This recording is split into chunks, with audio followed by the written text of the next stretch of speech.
Popeuses, popeux, je vous souhaite la bienvenue sur Campus Grenoble 90.8. Vous êtes avec votre animateur Clément Pellissier pour cette toute première émission de Pop en Stock France. Pop en Stock, qu'est-ce que c'est, me direz-vous? Et je vous répondrai sciemment. Pop en Stock France, c'est un ouvroir de théorie culturelle et de débat sur les domaines les plus pointus portant sur la pop culture, tout domaine de fiction confondu, littérature, cinéma et cyberculture, autres jeux vidéo, bref, tous les sujets seront abordés dans cette émission. On parlera de tout, rarement de rien. Il faut que je vous dise que Pop en Stock France est l'héritière directe de popenstock.ca, un concept qui nous vient du Québec. Pop en Stock, c'est d'abord donc une revue québécoise de recherche universitaire et c'est aussi un ensemble de podcasts hebdomadaires sur la radio Choc de l'UQAM, CHOQ. Et dites-vous que si popenstock.ca et les podcasts de Choc Média n'avaient pas existé, eh bien Pop en Stock France n'existerait pas non plus. Cette émission est appelée à collaborer avec le Québec, je l'espère bien. Et nous allons commencer avec une première émission consacrée au gothique et plus particulièrement à Crimson Peak, puisque, vous le savez, il y a quelques semaines est sorti le dernier film de Guillermo del Toro. Et bien évidemment, ce genre d'émission ne se fait pas seul, puisque j'ai avec moi Jonathan Fruoco. Salut à tous. Docteur de l'université Stendhal, qui, entre autres talents, est un passionné de ce genre de sujet. Et j'ai aussi avec moi Monsieur Adrien Party. Bonsoir, Adrien. Bonsoir. Nous entends-tu? Bienvenue à toi, merci de nous rejoindre. Tu te décris toi-même comme un lecteur compulsif, avec un penchant caractérisé pour les littératures de l'imaginaire. C'est la lecture du Prince de la Nuit d'Yves Solz qui te plonge à jamais dans ton thème de prédilection qui est celui du vampire, n'est-ce pas? Et il faut quand même citer te concernant vampirisme.com, dont tu es non seulement l'un des créateurs principaux, voire même le créateur principal, mais tu es également le webmaster depuis maintenant un certain nombre d'années, et ce site est toujours alimenté. Et au nombre de tes créations et de ta note d'orgue, on peut quand même citer le Salon du Vampire de Lyon, lié au Brickfest Club de Lyon. Donc, tu es largement destiné à une émission sur le gothique et à Guillermo del Toro avec Crimson Peak, n'est-ce pas? Ben, pourquoi pas, oui. Et en effet, c'était un peu quand tu m'as présenté l'idée, c'est vrai que c'était quelque chose qui m'intéressait tout particulièrement. Donc je me suis dit, pourquoi pas. Merci à toi Adrien du coup d'être avec nous et on vous rappelle que vous êtes sur Campus Grenoble 90.8. Donc pour introduire tout cela, je vais d'abord laisser Jonathan s'exprimer pour vous présenter un petit peu cette thématique gothique avec un terme, ma foi, qui a pris beaucoup de significations différentes et on va essayer de rétablir un petit peu les situations et les significations que vous pourriez en avoir. Jonathan. Merci Clément. Alors évidemment le but de cette émission est de parler de Crimson Peak de Guillermo del Toro, comme tu l'as dit Clément, sorti il y a quelques semaines. Mais on va pas pour autant vous faire une critique du film, c'est pas vraiment notre travail. Pour ça je vous invite plutôt à écouter Julien Dupuis dans Le Grand Frisson, ou Rafik Djoumi dans Beats, ou même le No Ciné qui était dédié au film. Enfin bref, il y a des gens qui ont travaillé là-dessus et qui font partie du métier, on vous invite à les écouter. Non, nous on va plutôt tenter de replacer la romance gothique de Guillermo del Toro dans un contexte artistique plus large. Alors, moi personnellement, je suis sûr que toi aussi Clément, j'ai vu pas mal de critiques qui ont toute évidence pas compris le film, ou même pour certains, même la filmographie de Guillermo del Toro. Le fait est que tout comme pour Pacific Rim, son précédent film, del Toro nous vend un concept et il s'y tient, quoi. C'est très clair dès le début, il l'a dit plusieurs fois en interview, avant, pendant, après la sortie du film, il n'y a pas de twist à la fin. Et on découvre pas que dans toutes les dernières secondes que les personnages étaient des fantômes depuis le début ou qu'en fait la maison c'est un vaisseau spatial. Non, il n'y a rien de tout ça. Non, c'est un concept, il s'y tient. De fait, le film trahit aussi l'envie de del Toro de se faire plaisir et de rendre hommage à un genre qu'il aime de toute évidence. Donc peu de surprises, rien qu'on ait déjà vu en apparence, même si je persiste à penser, et je suis sûr que tu me rejoindras là-dessus Clément, que del Toro réussit l'exploit de nous faire croire que c'est un film qu'on a déjà vu. D'ailleurs, le coup du manque d'originalité du scénario me fait bien rigoler. À l'époque des reboots et remakes en tout genre, et des Fast and Furious 15 et des Jurassic World et les autres boosts du genre. Enfin bref. Pourquoi donc ce manque d'originalité entre guillemets dans Crimson Peak ? Parce que le film s'inscrit non pas seulement dans une tradition cinématographique précise, on va le voir peut-être, mais rend hommage aussi à un mouvement artistique plus large, incorporant des références littéraires évidentes, certains sont même ouvertement cités au début du film, mais des références esthétiques. Vous n'avez pas rêvé si vous avez vu à un moment du film Le Voyageur contemplant une mer des nuages de Caspar David Friedrich. Donc, comme souvent chez Del Toro, le film ne se comprend pas forcément grâce à des mots, mais par le visuel, sur un jeu de texture et de couleurs. Donc voilà, c'est plus ou moins notre objectif aujourd'hui, replacer un film hors du temps dans un contexte artistique plus large.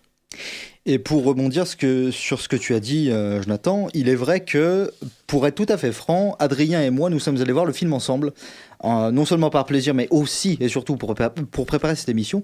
Et c'est vrai qu'on s'est peut-être laissé un petit peu avoir, je sais pas toi Adrien, mais on s'est laissé un petit peu avoir par le côté peut-être convenu, de ce qu'on a accusé comme étant convenu de Crimson Peak, à la première vision de ce film. Et c'est vrai que ça nous a fait un petit peu tiquer tous les deux, ça a fait tiquer Adrien, ça m'a fait tiquer moi. Je pense que tu en conviendras, Adrien. Tout à fait, oui. Et c'est vrai que quand on t'écoute, Jonathan, quand on lit les critiques, quand on revoit un petit peu le film avec une autre lumière, je serais presque tenté de dire avec une autre pénombre vu la thématique, eh bien, c'est vrai que Monsieur Del Toro a compris ses classiques, il a lu ses classiques, parce que mine de rien, le gothique, c'est certainement pas d'aujourd'hui, non seulement au cinéma, mais surtout en littérature. On rappelle quand même que le roman gothique, il est en vogue tel qu'on le connaît, on va dire, dès le XVIIIe siècle, et il va se placer véritablement au cœur d'un mouvement. Oui.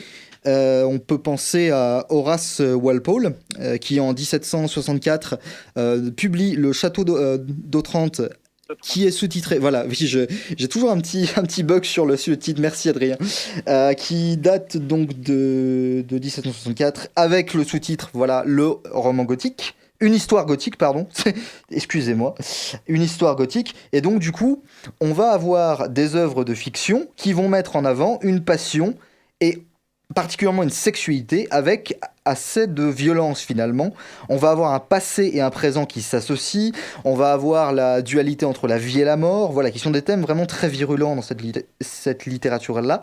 Et disons que les thèmes se sont popularisés progressivement, en particulier sous l'époque victorienne, avec des gens comme Jane Austen, les sœurs Brontë, qui vont être particulièrement sensibles à cette mouvance-là. On va avoir finalement un féerique qui se mélange à de l'horreur, un genre assez difficile à définir. Adrien, peut-être en as-tu une définition qui pourrait s'accorder. On va revenir dans quelques instants avec toi sur le thème du vampire, qui est, on l'a dit, ton thème absolument de prédilection, mais peut-être que tu souhaites réagir à cette thématique de littérature gothique. Du coup, en fait, quand tu as passé en revue certains des éléments, en fait, en effet, qui, à mon sens, et au sens des universitaires et des chercheurs sur le sujet, théorisent en fait ou rassemblent en fait sous une même bannière ce qu'est la littérature gothique, qui commence en effet en 1764 par le château d'Otrante et en fait dont la première mouvance se terminerait en 1820 avec le Melmoth de Mathurin.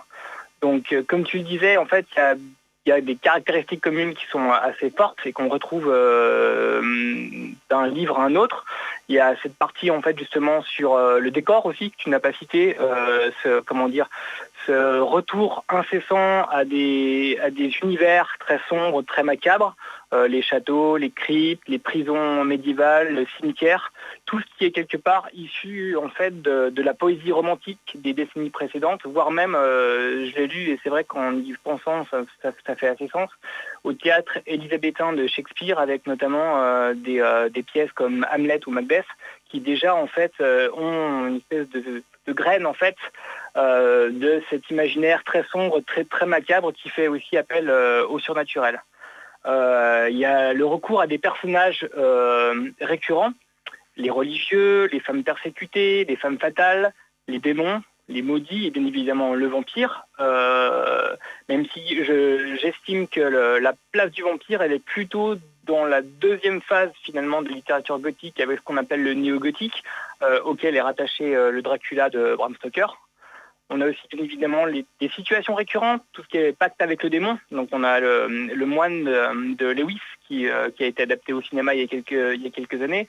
On a le thème du suicide, de la torture, les secrets du passé, que tu as rappelé également, et qu'on retrouve en effet, comme tu disais, avec le personnage de Heathcliff dans Les Hauts de Hurlevent.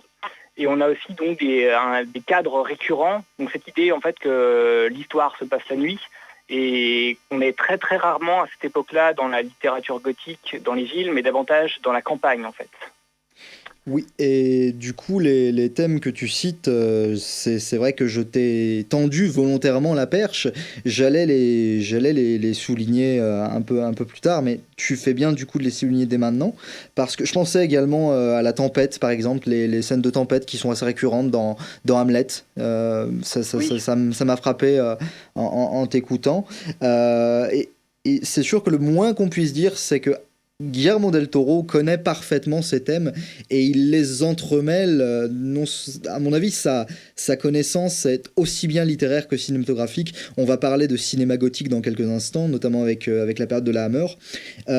Mais c'est vrai que du coup, j'aimerais rajouter quelque chose au niveau des thèmes que tu as abordés. Au niveau des lieux, c'est vrai qu'on se retrouve dans un exotisme aussi, la recherche de l'exotisme.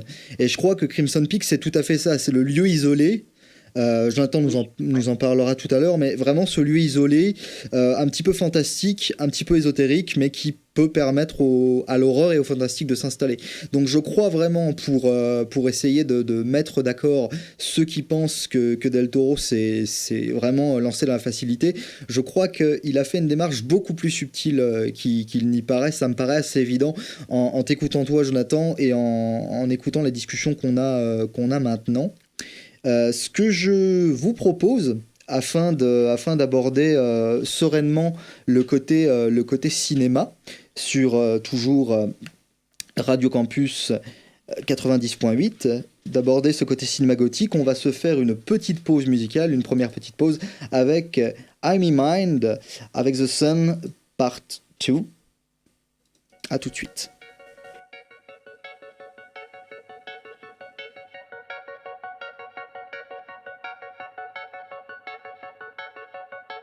You can dream, but it's all in your mind. You can dream, but it's all in your mind. You can dream, but it's all in your mind.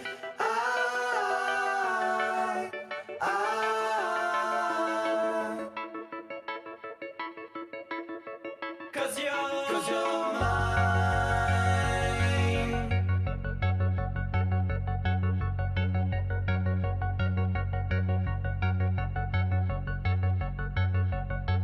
You can dream, but it's all in your mind.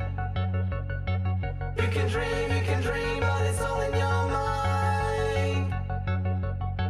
You can dream, but it's all in your mind.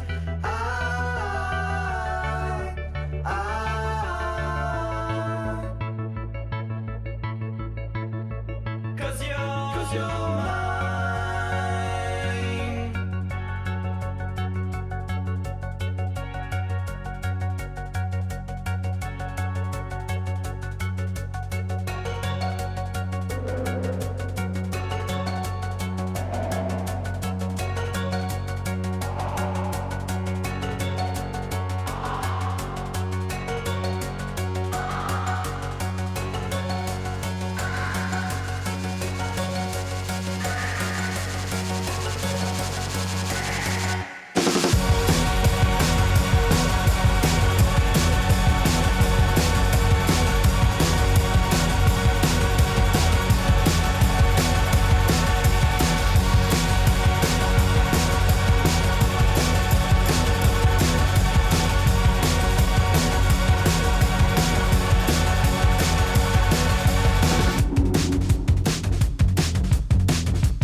something never comes. Now you're waiting for someone.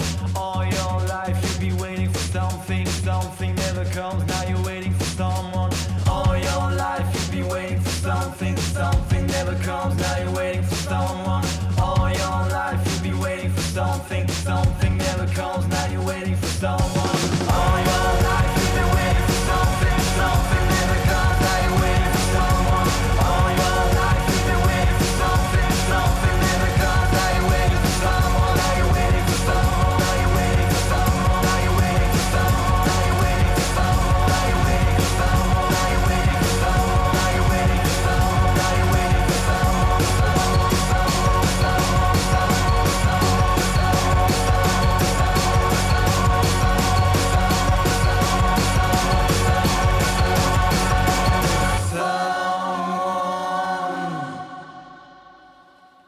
Vous êtes toujours sur Campus Grenoble 90.8. Pop en Stock France est avec vous. Clément Pellissier, Jonathan Fruoco et Adrien Party. On est repartis ensemble pour causer cette fois cinéma gothique. Et c'est avec, en particulier, Adrien que l'on va se lancer parce que c'est un sujet qu'il connaît bien, n'est-ce pas, le cinéma gothique? Vu les liens en fait ténus qu'il entretient avec le thème du vampire, j'avoue oui c'est un genre que j'ai quand même pas mal exploré, on va dire. Eh bien vas-y, fais-toi plaisir et Jonathan, fais-toi plaisir. Je crois qu'on va se faire plaisir tous les trois en fait, c'est pas compliqué parce qu'on a beaucoup de choses à dire, que ce soit sur... C'est le but de l'émission, non? Oui, c'est clairement le but avoué de l'émission. Et on peut tout aussi bien aller de la Hammer à Burton en passant par Batman et sa vision de Batman. Enfin, ça ce sera plutôt mon cas, mais allons-y les gars, allons-y. On peut évoquer la Hammer par exemple, comme point d'accroche. On peut commencer par la Hammer, même si globalement, à mon sens, on peut difficilement parler de la Hammer sans aborder la thématique universelle auparavant. Certes. Étant donné que toutes les créatures de la Hammer, quelque part, c'est des reprises des thèmes déjà explorés par Universal, après que le studio est un peu trop pressurisé en fait ces créatures et que ce soit repris une dizaine d'années plus tard par le studio anglais en fait. Donc, je sais pas, Jonathan, c'est là-dessus si... Sur la Hammer, oui. Disons qu'au niveau des monstres, c'est vrai qu'on a quelque chose qui a été repris par la Hammer sur les grands classiques d'Universal, mais même avant ça, même avant la Hammer, je crois qu'on a déjà eu une vague gothique dans le cinéma qui date des années 40, je crois, aux États-Unis, où on a eu déjà des premières adaptations, notamment des grands romans gothiques, et ça a donné cette espèce d'âge d'or de l'âge gothique au cinéma, et j'en reparlerai moi dans la dernière partie de l'émission sur Crimson Peak, mais ça fait partie des grandes influences de Del Toro notamment, mais évidemment la Hammer, ouais.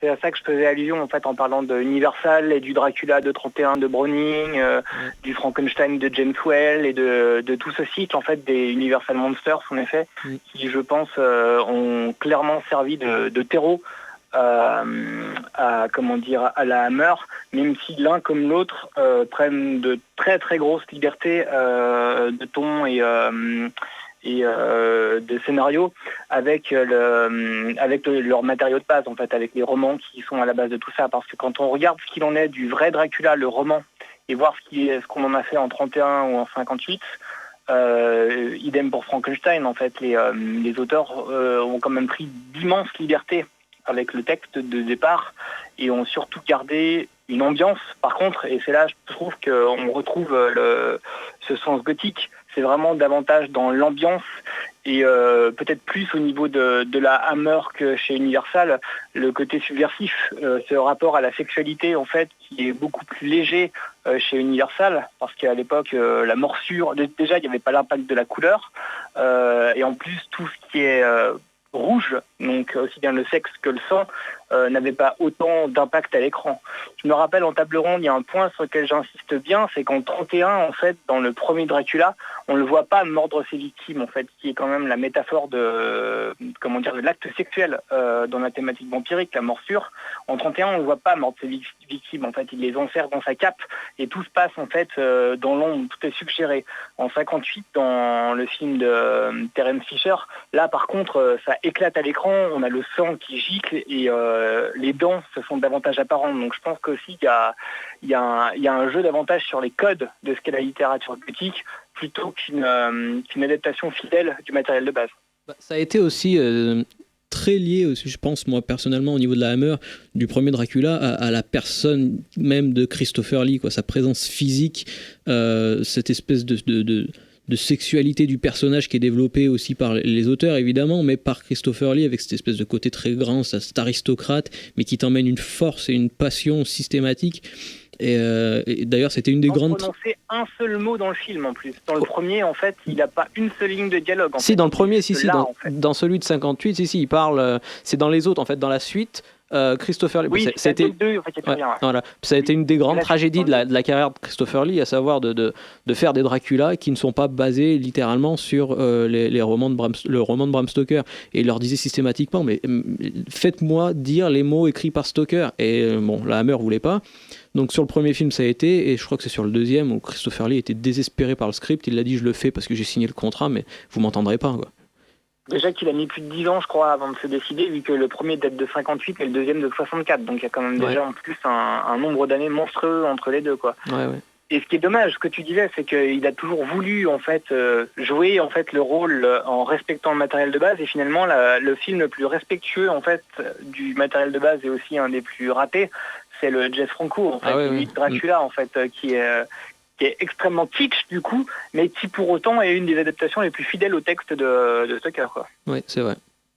Bah, honnêtement, pour être tout à fait franc avec vous deux, aussi bien qu'avec les auditeurs, moi, ma première claque vampirique, je dirais, ça a été Bram Stoker et Dracula. C'est-à-dire le fait même de ce que représente Dracula, de toutes les composantes qu'il a dans le texte de Stoker, c'était assez incroyable, et je ne m'étonne pas que ce vampire-là, précisément, soit l'un des vampires les plus adaptés de partout, dans tous les supports de la culture populaire, culture geek, et qui en a eu des films bons ou moins bons. Que penser des préquels, prologue, épilogue, Dracula 2, la fille de Dracula, bref, j'en passe, et des meilleurs, et puis Dracula Untold, qui est sorti il y a 1 an ou 2 ans de ça. Voilà, c'est le non-dit de Dracula, effectivement. Mais voilà, c'est tellement un personnage qui est sensuel, qui est cruel, qui est terrifiant, qui est beau quelque part, qui est poétique aussi, qui est mélancolique, et tout le rapport de courtoisie, de fausse courtoisie qu'il entretient avec Jonathan est tout à fait incroyable. Donc moi, ça a été ma première grosse claque, non seulement gothique mais vampirique déjà de base. Et d'ailleurs, c'est assez rigolo dans ta biographie, Adrien. Je crois que tu es parti en Transylvanie carrément. C'est ça, ouais. Si je me trompe pas, ouais. Et du coup, mon site en fait en partant sur les traces du Dracula historique, voilà, non pas sur carrément. le Dracula de littérature. Et ce que je cherchais, un espèce de déclencheur en fait pour trouver l'inspiration pour créer ce site, et ça a été ce voyage sur les traces du véritable Dracula cette fois-ci, et pas de son avatar littéraire, étant donné que Bram Stoker n'a jamais mis les pieds en Roumanie, et que ce qu'il en dit en fait, c'est surtout à travers les livres en fait qu'il l'a appris en fait, et pas du tout par rapport à sa connaissance du lieu, quoi. Mais du coup, ça prouve bien que si tu as été jusqu'à faire un pèlerinage sur la terre natale du vrai Dracula, ça prouve bien la puissance, la puissance de ce personnage, aussi bien en littérature qu'à l'écran. Après, c'est vrai que on peut se poser la question de l'avenir de ce personnage, de l'avenir de ce genre de cinéma. Et c'est vrai qu'on a beaucoup de gens du cinéma, indépendamment de Guillermo del Toro, bien évidemment. Moi, je peux pas m'empêcher de penser alors dans un genre différent du vampire, parce que je sais qu'il y a un de ces films, donc je parle de Tim Burton, il y a un de ces films de vampire qui te fâche, Adrien, donc on va pas en parler. Mais j'aimerais bien, parce que pour vous dire la vérité, hein, dans ma prime jeunesse, je dirais, si tant est que j'en ai une, je suis tombé dans le gothique de Burton, en fait. Et donc je le dis pour les auditeurs, vous deux, vous le savez parfaitement. Je fais une thèse actuellement sur les super-héros, et il est évident que Batman a un rôle prépondérant dans cette thèse. C'est assez évident, on peut difficilement lui échapper.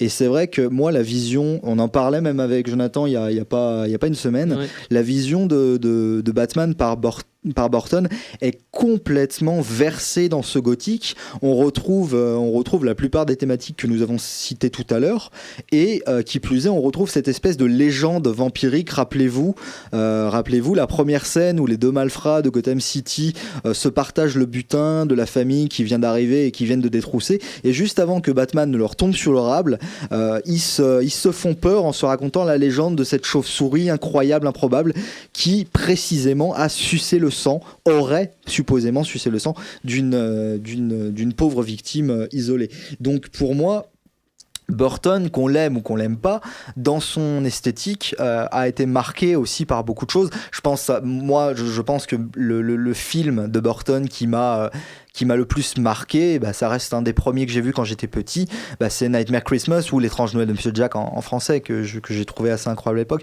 Après, je sais pas si vous avez un avis à formuler sur Burton en général, mais je trouve que c'est quelqu'un qui s'inscrit encore une fois, qu'on aime ou qu'on ne l'aime pas, et puis qu'on l'aime ou qu'on ne l'ait pas actuellement, surtout par rapport à ce qu'il fait maintenant, c'est quelqu'un qui s'inscrit, ou du moins qui s'est inscrit dans cette mouvance-là. Qu'est-ce que vous en pensez, messieurs ? Oui, évidemment. Non, mais Burton fait partie de cette génération de réalisateurs comme Guillermo del Toro, comme les Peter Jackson. C'est des gens qui ont grandi en regardant les films d'horreur, aussi bien les Universal que ceux de la Hammer, quoi. C'est évident dans leur esthétique cinématographique très tôt, même si, encore une fois, c'est vrai que Tim Burton s'est vendu, il s'est ramassé, on ne sait pas trop ce qu'il a fait, mais il a du mal à s'en sortir. Et c'est quelque chose qui est très présent. Ouais, je ne sais pas si Adrien, si tu veux dire quelque chose là-dessus. Si, justement, en collectant des informations, en me replongeant dans ces univers-là pour l'émission, je lisais un parallèle justement entre Édouard Main d'Argent et Frankenstein, qui est du coup particulièrement intéressant par rapport à l'émission de ce soir. C'est que Burton a fait plus qu'on inspiré, il lui fait des hommages assez fulgurants à ce gothique, même dans son Dark Shadows, qui est le film que Clément ne voulait pas citer tout à l'heure, et qui pour moi est une des plus grosses c'est le fameux qui te fâche, oui. Une des plus grosses trahisons du matériel de base, vu que je suis assez fan justement du soap d'origine, le soap d'origine qui est d'ailleurs particulièrement gothique, avec son cimetière, sa maison familiale ancienne et ainsi de suite. Il y a aussi une ambiance, un visuel, une recherche visuelle que je ne mettrais pas au niveau de celle de Del Toro, parce que Del Toro, même quand je trouve que le scénario fluctue un peu, je trouve qu'au niveau de l'impact visuel, c'est toujours intact, et il y a toujours quelque chose qui me subjugue durant le film, en fait. Burton a plutôt tendance, surtout depuis Alice, depuis quelques films, en fait, à plutôt, je trouve, tourner en rond et à faire dans la redite, plutôt que de digérer finalement ses influences et d'aller plus loin, comme peut le faire notamment Del Toro.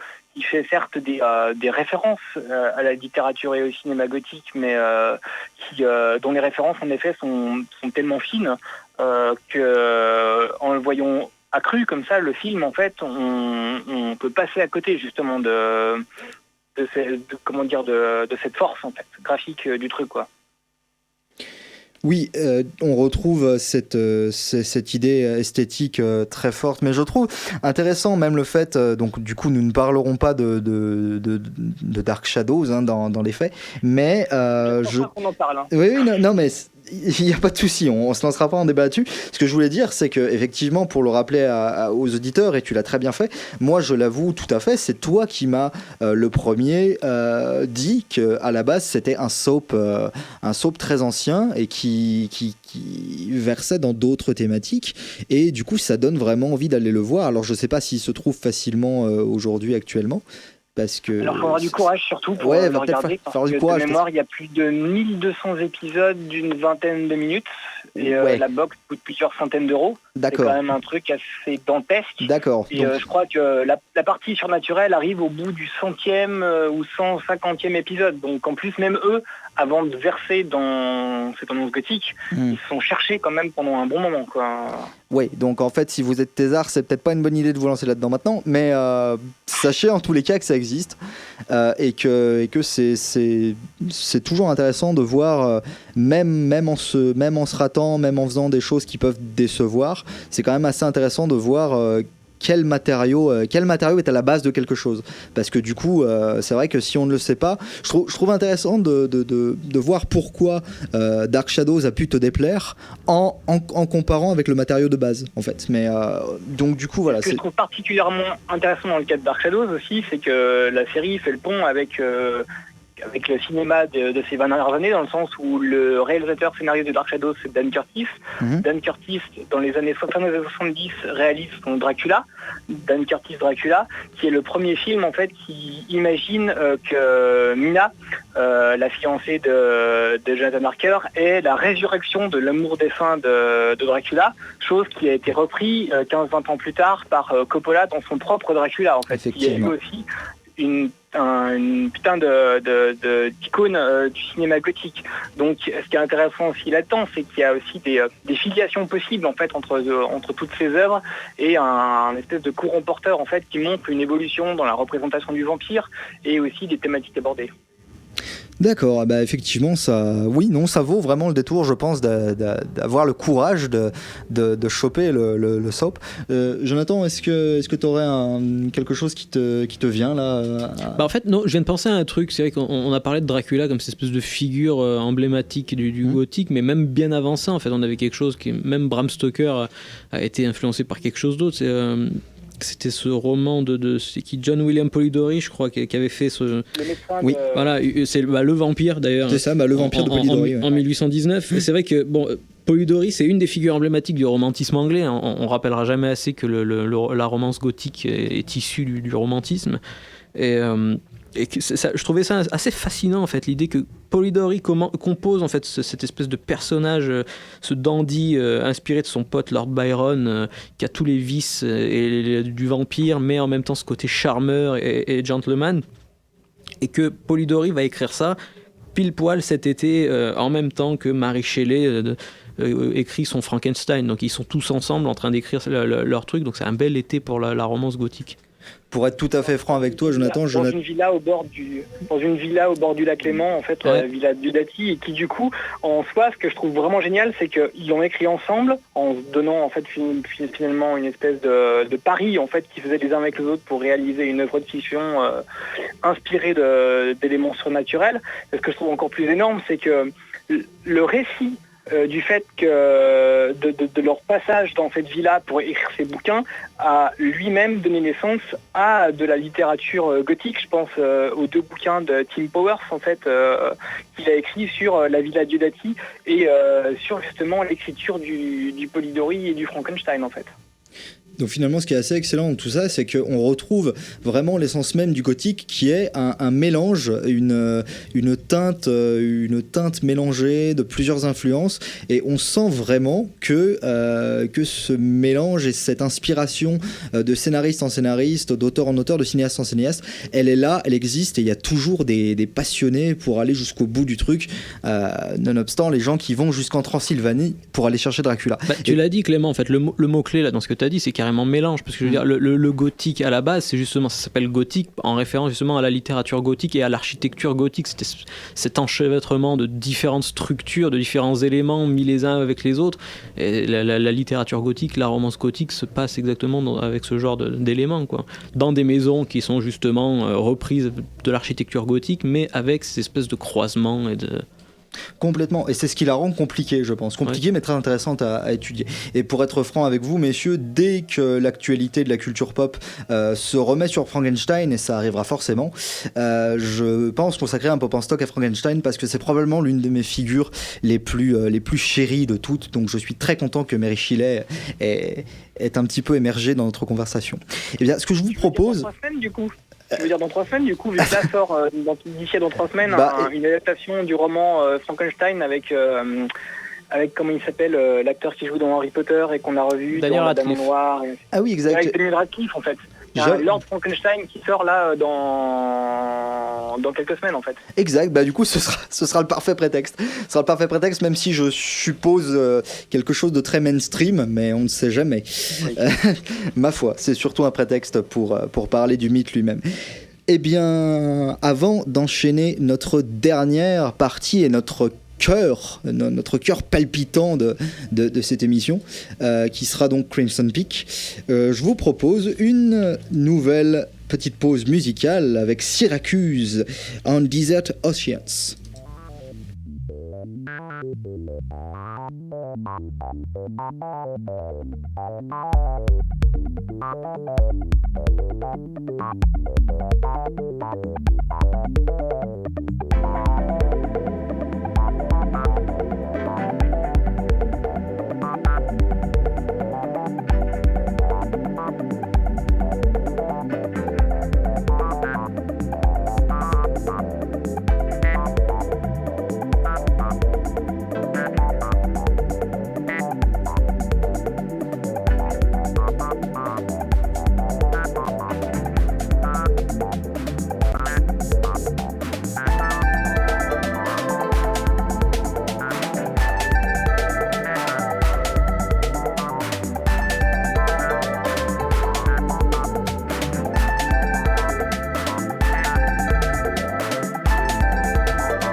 Vous êtes toujours sur Campus Grenoble 90.8 et nous avons tous le sang glacé par le son amplifié des casques et ce murmure absolument terrifiant du fantôme de Crimson Peak.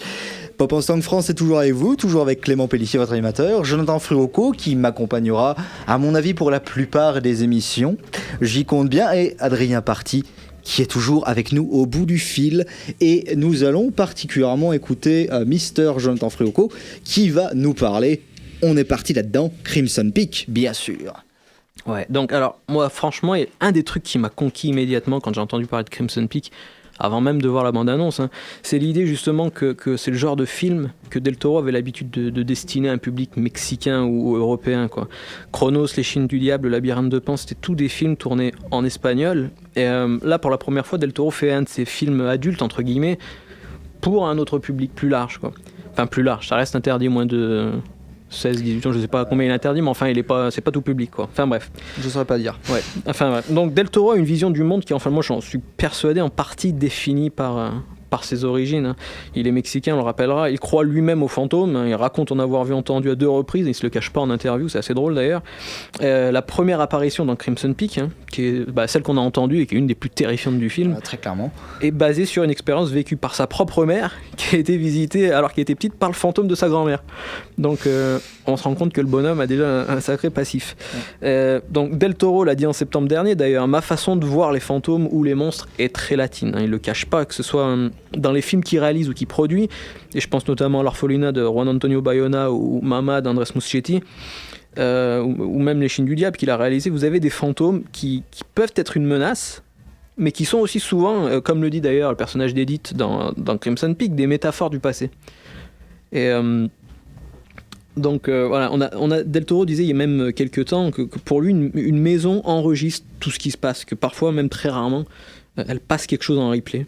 On a donc l'idée déjà assez intéressante, je pense, par rapport à Crimson Peak, vous en conviendrez, qu'un événement passe en replay en boucle et que le fantôme est coincé dans un moment d'angoisse, dans un cycle, donc il n'est pas capable de se libérer. D'où la tristesse et la colère parfois des fantômes. Et un des aspects majeurs du genre gothique, on en a parlé déjà, notamment cette confrontation entre le présent et le passé. On a ça aussi bien en littérature qu'au cinéma. Or Crimson Peak nous met le nez dedans très vite, quoi. De par le genre même du film et son respect des codes de la romance gothique, Del Toro nous donne quelque chose qui est atemporel, je l'ai dit en introduction, hors du temps. Il n'y a aucun postmodernisme là-dedans, c'est-à-dire qu'il n'y a aucun cynisme, il oppose radicalement 2 mondes différents. D'un côté vous avez le nouveau monde, l'Amérique rationnelle avec ses couleurs vives et dorées, cette architecture qui est hyper géométrique, très propre, face à la vieille Europe et ses démons, l'Angleterre victorienne, enfin passée victorienne même, avec ses couleurs bleues, ses verts, et avec cette architecture beaucoup plus torsadée, pleine d'arches et de pointes et de machins qui dépassent dans tous les coins. Enfin bref, d'un côté donc c'est vrai que l'Amérique, pleine de self-made men, comme le père d'Edith, l'actrice principale, et de l'autre un monde reposant sur un héritage, sur des titres de noblesse, comme Thomas qui est baron, non Baronnet même, je crois. Ouais. Ouais. Adrien, ouais, c'est Baronnet. Hein. Oui, Baronnet, ouais, il joue beaucoup là-dessus dans le Oui, film. Justement, il se fout beaucoup de sa gueule. Ouais. Ouais, il il se fout beaucoup de sa gueule en fait. Voilà, il y a tout un regard justement sur cette confrontation entre le nouveau monde et l'ancien, et c'est cette noblesse justement. On a cette première opposition, donc, et Del Toro la dédouble entre en fait, cette confrontation entre le passé et le présent en faisant des Sharp, qui sont donc Thomas Sharp et sa sœur Lucille, les deux, on va dire, méchants du film, un cas à part puisqu'ils s'agrippent désespérément au passé, que ce soit leur héritage, leur titre de noblesse, on l'a dit, leur maison qui tombe en ruine, tout en tentant de rattraper, dans le cas de Thomas, la révolution industrielle avec cette machine infernale à extraire l'argile qu'il arrive juste pas à faire marcher. Et du coup, ça tombe très bien que tu sautes là-dessus, parce que par rapport à ce que tu as dit au niveau, et même par rapport au thème qu'on a évoqué, au niveau du déracinement, au niveau des personnages qui n'arrivent pas à trouver leur place, Thomas il est clairement dans cette mouvance-là, parce que justement sa machine personne n'en veut, et il est lui-même d'un autre temps, d'une autre condition, il est pas à sa place dans cette ère victorienne, très clairement. C'est-à-dire qu'il y est, mais en même temps il y est pas. Il veut rester attaché à son passé, mais il a aussi cette volonté d'essayer de rattraper le futur, un futur qui de toute façon a laissé toute la famille derrière. Et ce qui est intéressant, c'est d'ailleurs c'est via la technologie qu'Edith découvre les secrets des Sharp. Alors on va peut-être pas spoiler, même si le film est sorti. Ouais, on va éviter de... Allez le voir, c'est encore le mieux, mais... Si vous pouvez encore aller le voir, allez le voir, sinon achetez-le en Blu-ray quand il sort. Mais enfin, disons simplement qu'elle trouve un phonographe dans un couloir avec des enregistrements qui vont lui permettre de découvrir toute la vérité et le danger dans lequel elle est. Bon, non, j'en dis pas plus pour pas vous spoiler, mais et pour revenir sur ce que tu disais, Clément, Thomas justement incarne cette opposition. Il est à la fois attaché au passé, voire même ancré et hanté par le passé, qui est représenté aussi bien par sa sœur Lucille que par la maison, et tout en étant désespérément amoureux du futur, que ce soit la technologie ou Edith, qui est elle-même représentante de ce nouveau monde fantastique. Du coup, j'aimerais, je t'interromps 5 secondes, juste le temps de vous donner un petit conseil et de faire réagir Adrien par rapport à quelque chose. On a vraiment dans ce film une ambiance très particulière que je conseille de regarder en haute définition si possible, enfin dans une bonne définition en tous les cas, et j'ai envie de dire si possible dans quelque chose qui vous rapproche des conditions cinéma. Pourquoi ? Parce que alors je sais pas ce qu'il en est pour toi Adrien, mais moi je l'avoue très clairement, j'ai flippé devant ce film, mais vraiment, parce que ce film a des côtés extrêmes. Oui, peut-être convenu, peut-être classique, mais je suis désolé, les scènes des fantômes, elles sont flippantes, mais vraiment, parce qu'on est sur un mode d'angoisse permanente et de sursaut absolument parfois intenable. Donc, du coup, Del Toro, tout grand garçon que je sois, et même si je suis pas spécialement craintif des fantômes, même si bon c'est pas des créatures très sympathiques puisqu'on ne peut pas les saisir, donc il y a un petit côté angoissant, hein, ça c'est clair et net. Voilà. Donc vraiment pour une bonne expérience de Crimson Peak, je dirais mettez-vous dans les conditions qu'il faut, bien dans l'ambiance. Qu'est-ce que t'en penserais là-dessus, Adrien ? Qu'est-ce que Moi j'ai quand même été moins convaincu par ce côté horrifique. En fait, j'aime beaucoup l'impact visuel du film, son côté, les clins d'œil en fait au cinéma de la littérature gothique. Mais les fantômes, si tu veux un exemple, par exemple, je trouve que le jump scare, en fait, vu que c'est à ça qu'on en vient, en fait, c'est ces scènes en fait qui sont là juste, sur des sursauts immédiats, fonctionnent beaucoup moins dans ce film, par exemple, que dans La Dame en Noir de la Hammer en plus, qui marquait le retour du studio au long métrage. Mais pour autant, j'ai quand même bien apprécié mais pas forcément été totalement convaincu en fait par visuellement la manière dont ils les représentent. Alors justement, vous allez avoir un débat à mon avis qui est très intéressant entre vous deux parce qu'on a eu le même débat il y a quelques jours avec Jonathan. J'ai eu, on va dire, le même avis que toi à la première vision sur les fantômes en disant putain il s'est pas foulé le père Del Toro. J'aimerais que Jonathan, juste avant de continuer ce qu'il a prévu sur Crimson Peak, je suis désolé, je vais te laisser continuer Jonathan, hein, mais vas-y. Je trouve que le débat est très intéressant. Sur les fantômes, est-ce que tu peux nous en dire un peu plus Jonathan, vu que tu t'es renseigné là-dessus, sur comment Guillermo Del Toro a bossé avec les fantômes? Disons, visuellement déjà, bon c'est des acteurs en prothèse, machin, il y a quelque chose de visuel, de concret sur le décor. Bon, effectivement, il y a des gens qui se sont plaints du visuel des fantômes, mais on peut pas représenter des fantômes de 15 milliards de façon différente. À partir du moment où c'est des morts vivants, c'est des morts vivants, ou c'est des fantômes, c'est des fantômes. Mais là où ça devient intéressant, les fantômes, c'est pas tant de la manière dont on les voit, mais ce qu'ils représentent, quoi. Henry James, qui est un grand auteur, avait dit que justement, tentant de définir la fiction gothique, qu'il représente le passé, une lutte pour accéder au futur. Et les fantômes, qui sont, comme on l'a dit, des métaphores du passé, des émanations d'un événement qui passe en boucle, en replay, servent dans le film aussi à mettre face à face le passé et le présent. D'ailleurs, la toute première apparition du film, la mère d'Edith lui dit de se méfier de Crimson Peak alors qu'elle découvrira des années et des années plus tard ce que c'est. Elle ne sait pas du tout de quoi elle parle. Mais plus encore, les fantômes font directement écho à la situation même de Thomas et Lucille, qui sont eux aussi coincés dans un cycle qui semble condamné à répéter avec séduction, mariage, etc. Et le fait que Lucille, par exemple, la sœur, soit la seule à être visuellement associée aux fantômes, ils sont rouges, et c'est la seule à porter un vêtement rouge. Donc la première fois qu'on la voit, cette grande robe rouge, ancre encore plus sa ressemblance avec les esprits qui sont bloqués dans la maison. J'en dis d'ailleurs pas plus sur la scène finale, mais ça confirme clairement l'appartenance de Lucille au monde des esprits. On retrouve encore une autre influence de Del Toro, je ne sais pas si on n'en a pas parlé, Les Mystères d'Udolph d'Anne Radcliffe, qui est un livre qu'il a d'ailleurs donné à Tom Hiddleston à lire, et dans lequel Radcliffe explique des phénomènes surnaturels par des traumatismes passés. Donc on a cette influence-là. C'est un des livres fondateurs de la romance gothique.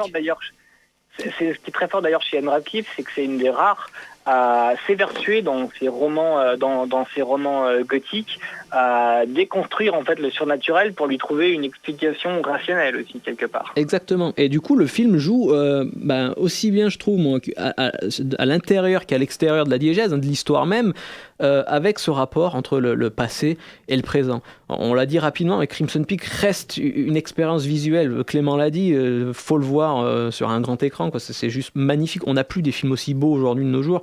Même si le gothique est lié à la littérature, au cinéma, le genre est tout autant pictural, quoi. Pour Del Toro, d'ailleurs, le mouvement gothique, il le dit clairement, commence même avant, avec les gravures du Piranèse, hein, qui est un artiste italien du début du 18e. Et Walpole donc, semble d'ailleurs avoir la mélancolie des œuvres du Piranèse quand il écrit le Château d'Otrante, ça paraît évident, au niveau des décors. Et donc Del Toro a aussi travaillé sur le visuel du film pour qu'esthétiquement, il soit aussi mélodramatique et opératique que l'histoire elle-même. Le film d'ailleurs, je sais pas si j'en ai parlé avec Clément l'autre jour, je sais pas si vous l'avez remarqué, mais il est encadré, alors c'est très structuré au début et à la fin, par des lames blanches avec une partie dorée pour l'Amérique et une partie bleue et verte pour l'Angleterre. Alors ça se succède, ça s'enchaîne comme ça, avec au milieu plus ou moins pour ponctuer tout ça les fantômes rouges. Donc c'est très structuré et on a cette influence de la peinture romantique qui était évidente. J'ai mentionné Caspar David Friedrich et c'est vrai que la dramaturgie même de ces peintures influence certains plans de Del Toro. Et ce que je trouve intéressant avec la thématique même de Crimson, donc le pourpre, c'est que précisément le pourpre, il est en ambivalence. C'est-à-dire c'est un pourpre qui est expliqué naturellement par Thomas, mais parce qu'il vient de l'argile, en gros, qui ressort et qui colore la neige, mais il est expliqué par le côté surnaturel aussi, très très clairement. Donc on a clairement cette ambivalence dans le titre même que je trouve assez magnifique, messieurs. Personnellement. Adrien, est-ce que tu... Petite réaction ? Oui, moi en fait, par rapport à ce que disait Jonathan tout à l'heure, justement, cette idée en fait que les personnages de Thomas et de sa sœur sont des gens attachés au passé et qui s'essayent quand même à la modernité, la thématique de l'enregistrement et du subauditif, je vais passer pour le mode maniaque de la soirée, mais moi, personnellement, ça me fait forcément penser à Dracula quelque part. Parce que le personnage de Dracula, qui est justement le noble vampire attaché à son passé, à l'histoire de sa famille, et qui pour autant recherche la modernité et la proximité de ses contemporains, ça y fait forcément écho. De même que le recours aux enregistrements pour marquer en fait la transmission du savoir, c'est le fil conducteur du roman, parce que certes c'est un texte épistolaire, mais ce qui est mis en scène dans le récit, c'est aussi que certains des personnages, notamment Seward, utilisent des techniques de l'époque en fait pour enregistrer leur voix. Donc il y a pas mal de parallèles, je trouve, possibles entre le roman de Stoker et Crimson Peak. C'est évident, et sache que ta passion pour le vampire est ici et maintenant totalement excusée vu la thématique et vu le tour que prend cette émission de toute façon. Nous pouvons parler, bien évidemment, dans ce film, on l'a largement abordé, on a commencé à l'aborder, mais j'aimerais que Jonathan, on l'aborde un peu mieux, disons un peu plus en profondeur, je veux dire, sur tout ce qui est le décor. On a pensé à ce côté pourpre qui ressortait, ce côté lumineux, ce côté dualité, ce décor dans lequel d'ailleurs des femmes très torturées psychologiquement, voire même physiquement, vont évoluer, et ce sont quand même deux thématiques qui sont assez clairement chevillées dans l'imaginaire de ce film et dans l'imaginaire gothique en général. Donc si tu peux nous en dire quelques mots.